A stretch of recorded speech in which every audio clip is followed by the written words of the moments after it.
बिस्मिल्लाहिर्रहमानिर्रहीम। Green heart की तरफ से आप सबको अस्सलाम वालेकुम। वासिफ साहब फरमाते हैं, इनकार इकरार की एक हालत है, इसका एक दर्जा है। इनकार को इकरार तक पहुंचाना साहिब फरासत का काम है। इसी तरह कुफर को इस्लाम तक लाना साहिब ईमान की ख्वाहिश होना चाहिए।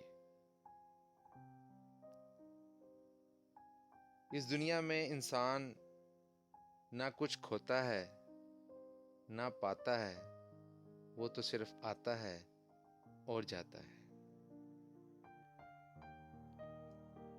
तकलीफ आती है हमारे आमाल की वजह से, हमारी वुसअत बर्दाश्त के मुताबिक, अल्लाह के हुक्म से।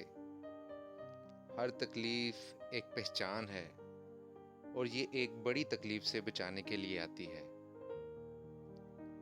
आप सबका बहुत शुक्रिया। अपनी दुआओं में हमें हमेशा याद रखिएगा।